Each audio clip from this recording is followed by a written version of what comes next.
안녕하세요. 반갑습니다. 기업 탐방 중심의 독립 리서치 아리스입니다. 이번 영상에서는 한국경제TV 출발 증시라고 하는 프로그램에서 체크 포인트 세 가지씩 말씀을 드리고 있는데, 그 중에서 부가적으로 좀 더 설명이 필요하기 때문에 방송에서 못다한 이야기라는 주제로 영상을 찍어서 지금 올려드리고 있습니다. 우선 첫 번째 이슈는 그 한미약품의 그 항암 신약인 롤론티스, 이게 이제 미국에서 이제 판매에 돌입이 되는 것으로 보입니다. 실제로 이제 약이 이제 나와가지고 판매가 되는 이런 형태가 된 것으로 보이고요.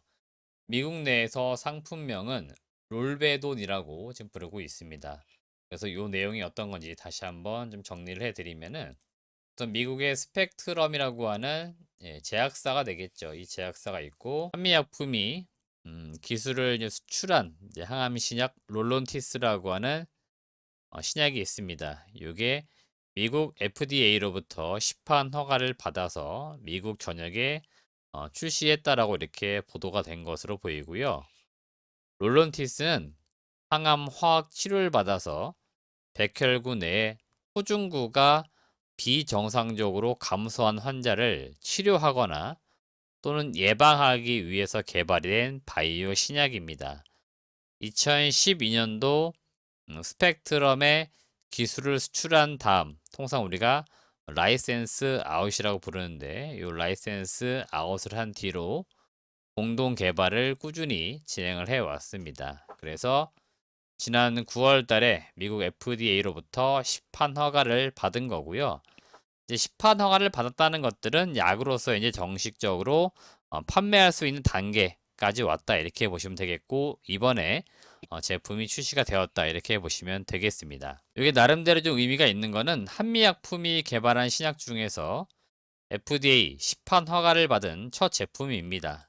그리고 FDA 실사를 통과해서 한국 공장에서 생산한 다음에 미국 시장에 판매가 되는 역시 최초의 신약이다. 그래서 나름대로 상당히 좀 의미를 부여할 수 있겠다, 이렇게 보시면 되겠고요.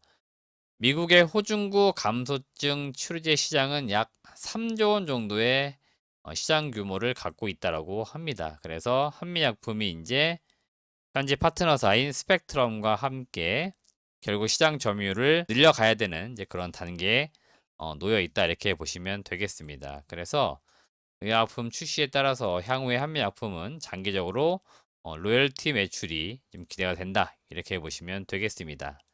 이 내용을 표로 다시 한번 정리한 내용들이 있어서 그 내용을 좀 보여드리겠습니다. 방금 제가 설명을 드린 것처럼 여기 보시면 이제 바이오 신약 또는 뭐 기술 수출 이런 것들을 하게 되면은 통상 우리가 이렇게 계약금을 먼저 받게 되고요.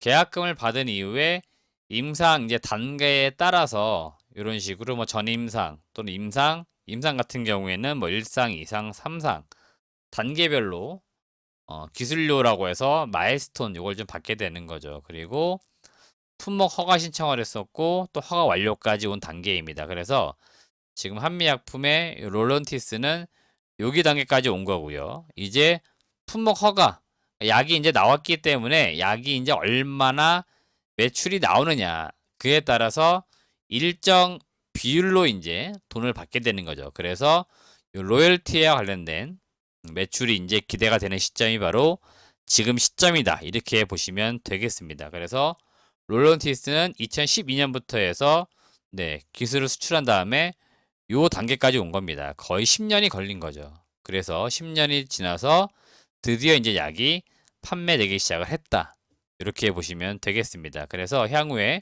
요 로열티 매출이 과연 얼마나 나올 수 있을지, 결국 이거는 이제 미국의 파트너사인 스펙트럼과 한미약품이 얼마나 시장 공략을 잘 하느냐, 영업 활동을 얼마나 잘해 주느냐, 여기에 이제 달려 있는 겁니다. 그래서 요 매출을 우리가 또 한번 기대해 볼 수 있겠다, 이렇게 보시면 되겠습니다. 두 번째 이슈는 국내에서도 드디어 이 충전 단자를 C타입의 형태로 통일되는 부분들이 이제 추진이 되는 것 같습니다. 일단 더불어민주당의 박찬대 의원이 방송통신 발전 기본법 요 개정안을 다음 달 그러니까 11월 달에 발의할 예정이라고 합니다. 여기에서 주요 이제 내용이 뭐냐면 요 충전 단자를 C타입 형태, C타입이 여러분들이 쓰고 계신 휴대폰이 최근 한 2년 내에 나왔다. 대부분은 다 아마 C타입일 겁니다. 그래서 지금 여러분들이 익히에 쓰고 계신 제품들이 다 C타입의 제품이다 이렇게 보시면 되겠고요. 근데 아직까지도 기존에 썼던 뭐 5핀이나 이런 것들도 일부 있습니다. 그리고 아이폰 같은 경우에 아이폰만 좀 약간 다른 어, 자기들만의 그 충전 단자를 좀 쓰고 있는데요. 이러한 것들을 다 C 타입으로 좀 통일을 시키겠다. 이걸 이제 법제화 시키겠다. 이런 내용이고요. 이걸 이제 어길 경우에 시정 명령을 내리겠다. 그러니까 이런 제품을 안 만들 경우에 그러니까 C 타입이 아닌 다른 형태의 제품을 만들었을 때는 이거를 이런 식으로 바꾸도록 하세요라고 이제 명령을 내리겠죠. 그래서 시정 명령을 좀 내릴 수 있도록 하는 부분들을 법제화한다 이렇게 보시면 되겠습니다. 이게 일단 시작이 된 거는 어디냐면은 유럽 쪽입니다. 지금 유럽은 보니까 2024년부터 해서 거의 C 타입으로 가는 것으로 통일이 된 것으로 보이고요. 브라질이나 인도 대체로 이쪽이 일반적으로 인구도 많고 시장 규모가 좀 큰 나라들이죠. 그리고 미국도 이제 충전 단자 단일화 한다고 모 미국의 상원 의원이 이런 것들 좀 법을 준비하고 있는 것으로 보여요. 그래서 전체적으로 좀 글러벌 열어보시면은 이 충전 단자를 무언가 통일시키려는 움직임들이 나오고 있는데 이렇게 지금 움직임들이 나오는 이유가 뭐냐면은 결국 환경적인 이슈가 가장 큽니다. 저희 집만 하더라도 지금 이 충전 단자가 C핀과 기존에 썼던 O핀 이런 게 여러 제품별로 혼재가 되어 있습니다. 뭐 지금 제가 쓰고 있는 휴대폰, 그 다음에 보조 배터리, 그 다음에 여름에 자주 쓰는 뭐 무선 충전 선풍기, 그리고 뭐 태블릿 PC, 최근에 노트북도 제가 구매했는데 이거 C타입으로 충전하는 형태입니다. 이런 식으로 무언가 여러 전자기기들이 있는데 각각의 충전 타입이 좀 다릅니다. 그러다 보니까 이 폐기물들 나중에 처리할 때 보시면 거의 대부분 그냥 버리실 겁니다. 안 쓰는 것들은. 그럴 수밖에 없죠. 모양이 안 맞으면 쓸 수가 없거든요. 그러다 보니까 이 폐기물을 줄이려는 이유가 가장 크고요. 소비자 입장에서 볼 때는 충전 타입이 여러 개 제품이면은 여러 개를 구매해야 되는데 특정 한 가지로 통일되어 있으면 그거를 여러 곳에 혼용해 쓸 수 있기 때문에 굳이 여러 개를 구매할 필요 없는 거죠. 그래서 요 비용적인 부담 이것도 일부 좀 작용을 하고 있다 이렇게 보시면 되겠고요. 여튼 지금 아직까지는 뭔가 법제화되어 있지 않고 그 다음에 법제화가 된다 하더라도 구속력까지 있지는 않을 것 같아요. 그래서 얼마나 시장에 영향을 줄지는 모르겠지만 여튼 요게 좀 법제화되고 하는 부분들 분명히 기대감은 나올 수 있다 이렇게 보시면 되겠고 오늘 요 내용이 나온과 함께 신화콘테 이 기업은 아마 오늘 24일 기준으로 볼 때 상한가 마감이 된 것으로 보이고요. 평소 움직임이 별로 없었던 우주 일렉트로, JNTC 이런 기업들도 USB 관련된 제품들을 만드는 업체들인데 이 회사들조차 주가가 오늘 좀 약간은 움직였었다 이렇게 보시면 되겠습니다. 이게 재료의 관점이라면 투자의 입장에서 재료의 관점이라면은 요 법안 발의 전까지는 일단 가는 움직임이 나올 수 있겠죠. 변동성은 있겠지만 변동성이 있다는 것들은 하루에 급등을 했다가 또다시 뭐 급락하는 모습들 나올 수 있겠지만 다음 달 발의가 된다라고 했기 때문에 그때까지는 아마 기대감으로서 재료로서 주가 또는 시장에 영향을 줄 만한 요인들이니까 계속적으로 한번 체크를 잘 해보시길 바라겠습니다. 세 번째 이슈는 시간의 특징주인데요. 이 내용은 이번 주부터 해서 코스닥을 담당하는 패널이 좀 주제를 정해가지고 내용을 준비하기로 하면서 준비한 내용입니다. 일단 지난주 금요일 날 시간에서 좀 반응이 나왔었던 그러니까 주가가 많이 올랐다든지 아니면 거래량이라든지 거래 대금이 좀 나온 그런 종목들 보시면은 우선 EM넷이라고 하는 기업이 광고 기획이나 광고 대행 사업을 진행하는 기업인데요. 자사주를 취득한다 이런 공시를 했습니다. 그래서 그 이후에 좀 주가가 강하게 올라가면서 상승 마감했었고 오늘도 주가가 일부 올라가면서 좀 시장 대비 좀 강한 모습을 보여주었습니다.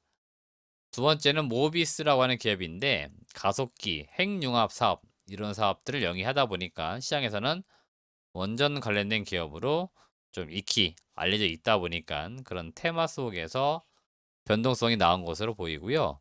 지난주에 원전 관련된 기업들 주가가 좀 변동이 있었습니다. 그런데 모비스는 일단 지난주에는 움직이지 않았었는데 여튼 시간외에서 9% 이상 올라갔었고요. 오늘 같은 경우에도 개장 초반 좀 주가가 강하게 올라가는 모습들을 분명히 보여줬습니다. 제가 오늘 관심 있게 봤던 기업은 성화이텍인데요.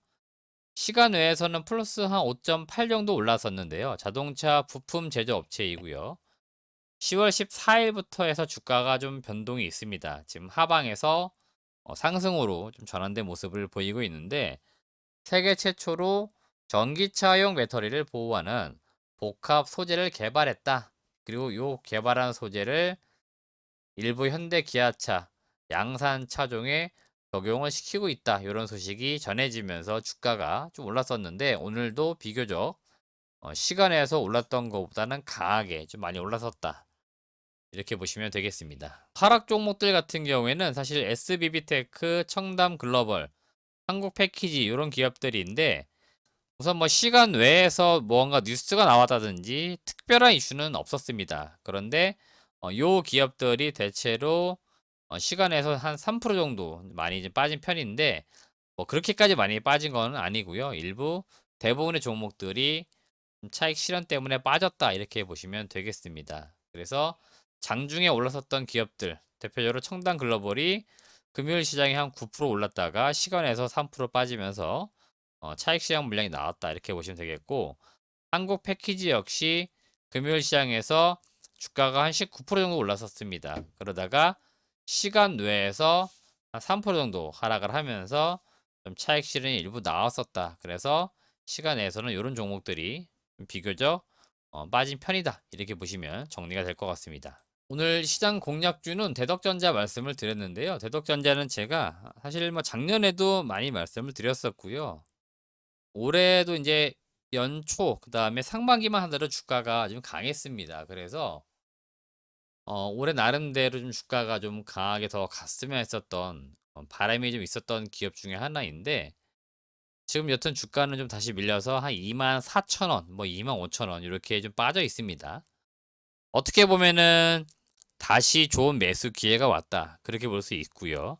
또 어떻게 보면은 고점에서 매도를 못 하신 분들 아마 지금 분명히 가지고 계실 건데 다시 한번 올라갈 수 있을까? 뭐 이런 고민들 많이 하실 것 같습니다. 제가 일단 보는 관점에서는 대덕전자가 지금 준비하고 있는 사업들, 지금 진행하고 있는 사업들이 상당히 잘 되고 있습니다. 이게 어떻게 잘 되고 있는지 결국 우리는 어떻게 확인하느냐? 숫자로 확인하는 거죠. 기업은 실적이 나와야 그 사업이 잘 되는지 안 되는지 알 수 있는데요. 3분기 실적, 매출액 한 3,600억, 영업이익 700억 전망되고 있고, 시장에서 추정하고 있는 실적보다 상회할 거라는 전망들이 많이 나오고 있습니다. 그리고 환율 수혜주다 이렇게 보시면 되겠고, FC BGA라고 해서 고부가 패키지 기판입니다. 반도체 기판인데 기존에도 뭐 PCB를 만들었지만 기존 제품들보다 수익성이 더 있는 그런 제품들. 그래서 최근에 삼성전기, LG이노텍 등 많은 기업들이 FC, BGA 이런 쪽으로 투자를 좀 하고 있습니다. 그래서 역시나 동사도 그쪽에 투자를 하고 있는데 이쪽에서 매출이 상당히 잘 나오고 있다. 이렇게 보시면 되겠고 앞으로 이 FC, BGA 매출은 더 나온다. 이렇게 보시면 됩니다.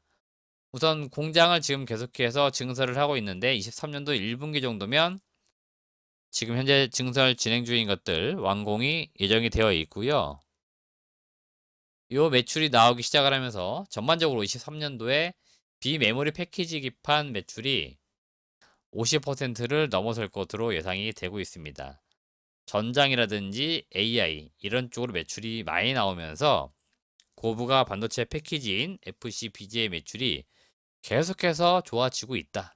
그래서 실적은 지금 크게 이상이 없다. 근데 지금 주가만 시장 매크로 이슈, 수급 요인 이런 것들 때문에 좀 밀려 있는 구간이다. 개인적으로 이렇게 보고 있기 때문에 이 종목들 제 지금 방송 여기에서 지금 해드린 내용들 잘 참고하신 다음에 직접적으로 한 번씩 더 공부해 보시고 분석해 보신 다음에 투자하셔가지고 좋은 성과를 좀 내시길 바라겠습니다. 네, 이상으로 10월 24일 한국경제TV 출발 증시에서 다 못다한 이야기들 좀 더 부가적으로 설명을 드렸으니까요. 투자에 잘 참고하시길 바라겠습니다. 시청해주신 여러분 고맙습니다.